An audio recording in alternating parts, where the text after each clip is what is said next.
ಈ ದೇಶದಲ್ಲಿ ಬಡವನಿಗೆ ಭೂಮಿ ಯಾರು ಹಂಚಿದ್ರೆ, ಸೈಟ್ಗಳನ್ನ ಹಂಚಿದ್ರೆ, ಮನೆಗಳನ್ನ ಹಂಚಿದ್ರೆ ಶ್ರೀಮತಿ ಇಂದಿರಾ ಗಾಂಧಿ ಅವರ ಕೊಡುಗೆ ಅನ್ನೋದನ್ನ ನಾವ್ಯಾರು ಕೂಡ ಇದನ್ನ ಮರೀಲಿಕ್ಕೆ ಸಾಧ್ಯ ಇಲ್ಲ. ಇಂದಿರಾ ಗಾಂಧಿ ಅವರ ತ್ಯಾಗ ಈ ದೇಶಕ್ಕೆ ಯಾರ ಪಾರ್ಟಿಯವರು ಕೂಡ, ಯಾವ ನಾಯಕರು ಕೂಡ ಇಡೀ ಪ್ರಪಂಚದಲ್ಲಿ ಯಾವ ನಾಯಕರು ಕೂಡ ಈ ರೀತಿ ತ್ಯಾಗವನ್ನ ಮಾಡಲಿಕ್ಕೆ ಸಾಧ್ಯ ಇಲ್ಲ. ಆಸ್ತಿ ತ್ಯಾಗ ಮಾಡಿದ್ದಾರೆ, ಪ್ರಾಣ ತ್ಯಾಗ ಮಾಡಿದ್ದಾರೆ.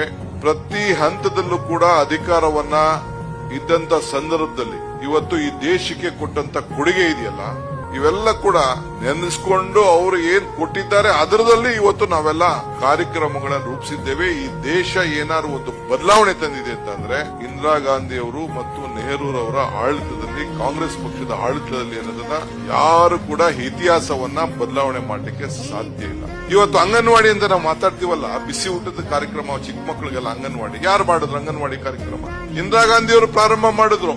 ಇಂದಿರಾ ಗಾಂಧಿ ಅವರು ಒಂದು ಪ್ರತಿ ಹಂತದಲ್ಲೂ ಕೂಡ ಇಂದಿರಾ ಗಾಂಧಿ ಅವರು ತಂದಂತ ಕಾನೂನು ತಿದ್ದುಪಡಿ ಇವೆಲ್ಲ ನಾವು ಸ್ಮರಿಸ್ಕೊಳ್ಬೇಕು. ಬಡವರ ಬಗ್ಗೆ ಪ್ರತಿಯೊಂದು ಬದುಕಿನಲ್ಲಿ ಹಸುವಿನಿಂದ ಹಿಡಿದು ಜ್ಞಾನವನ್ನ ಬದಲಾವಣೆ ಮಾಡುವವರೆಗೂ ಇವತ್ತು ಅವರಿಗೆ ಶಕ್ತಿ, ದೇಶಕ್ಕೆ ಶಕ್ತಿಯನ್ನ ಕೊಡುವಂತ ಕಾರ್ಯಕ್ರಮವನ್ನ ಇವತ್ತು ರೂಪಿಸಿದೆ. ವಾಜಪೇಯಿ ಅವರು ಅಸೆಂಬ್ಲಿ ಪಾರ್ಲಿಮೆಂಟ್ ಅಲ್ಲಿ ನುಡಿದಂತ ಮಾತು ದುರ್ಗೆ ಅಂತ ಹೇಳಿ ಶ್ರೀಮತಿ ಇಂದಿರಾ ಗಾಂಧಿ ಅವರಿಗೆ ಕರೆದ್ರು.